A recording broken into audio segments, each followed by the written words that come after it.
ভারতের আছে একজন শাহরুখ খান আর বাংলাদেশের ছিলেন একজন সালমান শাহ। দুজনের ক্যারিয়ার প্রায় একই সময়ে শুরু।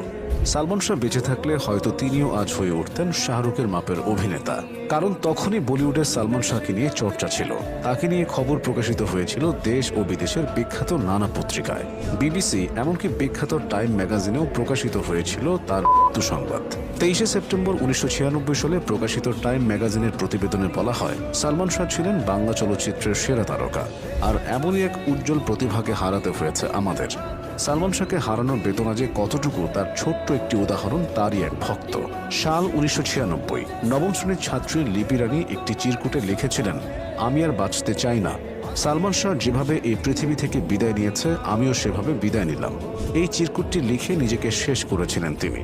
এটা তো মাত্র একটা সংবাদ, এরকম অসংখ্য সংবাদ প্রকাশিত হয়েছিল 1996 সালে। জানা যায় তার অনেক ভক্ত অসুস্থ হয়ে হাসপাতালেও নাকি ভর্তি হয়েছিলেন প্রিয় নায়কের চলে যাওয়ার শোকে। সালমান শাহর এমন ক্রেজের পেছনে ছিল তার অভিনয় দক্ষতা, সংলাপ সাবলীলতা, সময়কে ছাড়িয়ে যাওয়া স্টাইল এবং অসাধারণ ফ্যাশন, যা সে সময় বাংলা সিনেমা প্রেমীদের মুগ্ধ করে রেখেছিল।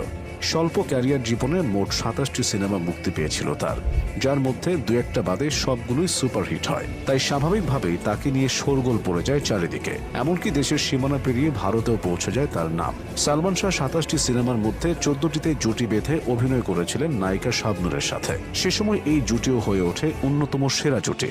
সালমান শাহের জন্ম 1971 সালের 19 সেপ্টেম্বর। তিনি সিলেট নগরীর দারিয়াপাড়ায় জন্মগ্রহণ করেন। তার বাবা কমর উদ্দিন চৌধুরী এবং মা নীলা চৌধুরী। বাবা ছিলেন সরকারি কর্মকর্তা আর মা নীলা চৌধুরী একসময় রাজনীতির সাথে জড়িত ছিলেন। সালমান শাহের একমাত্র ছোট ভাইয়ের নাম চৌধুরী মোহাম্মদ শাহরান। সালমান পড়াশোনা করেন খুলনার বয়রা মডেল উচ্চ বিদ্যালয়ে। এই স্কুলে বাংলা সিনেমার নায়িকা মৌসুমীও তার সহপাঠী ছিলেন। 1987 সালে সালমান শাহ ঢাকার ধানমন্ডি আরব মিশন স্কুল থেকে এসএসসি পাশ করেন।